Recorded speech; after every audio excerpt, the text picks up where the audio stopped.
Hey, what's up guys? It's Eli Knight with Knight Jiu-Jitsu and with Fit to Fight, and I'm here with your Fit to Fight fix.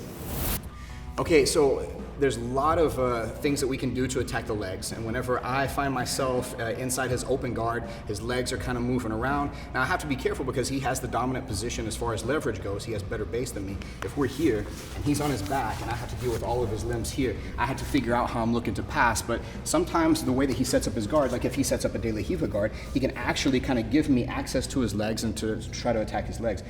One that works pretty well from De La Riva like this is if I can get this exposed a little bit more, his De La Riva hook coming inside here, if I can kind of pull that through here like this. Now I may have to address some things like how he's trying to grab my wrist or anything like that, so I'm gonna play T-Rex arms here, and before I go and set this up, I'm gonna extend this out a little bit here like this, and I wanna pull that in nice and tight to my hip on this side.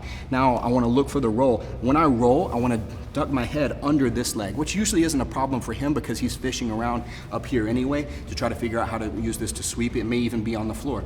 So once I decide to go for it here, I want to reach my hand inside, and this arm is going to turn over almost as if I'm giving him access to a Kimura here.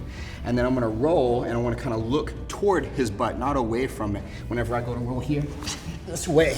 Once we roll and we come out on this side here, now I may use this here depending on the size and shape of his legs and my legs in relation to it, or I may just let that stay in my hip here. I'm going to figure 4 here on the leg, and I'm going to reach through, grab gable grip on the quad here, and then I'm going to push with my legs and pull back here, squeeze. It's a nice little ham sandwich. It's a hamstring compressor. Sometimes it'll get the calf slicer in there too with it. Let's do that one more time. Whenever we get here, he's playing this De La Riva hook on the inside like this. I want to kind of expose it a little bit more through like that. I may secure here like this, inside or outside, doesn't really matter. And then I'm going to turn here and put this. Now, if I leave the arm on this side, it won't work. I got to put it over here. I want to tuck, roll through this way. Once we come out of the roll, I'm going to figure 4 my legs to secure it. I want to grab here, secure this, pull it back toward me, extend my legs, pushing all that pressure to the back of his knee, to his hamstring, to his calf. It's very painful. I hope you guys enjoyed that fix, and welcome to the Fit to Fight Republic.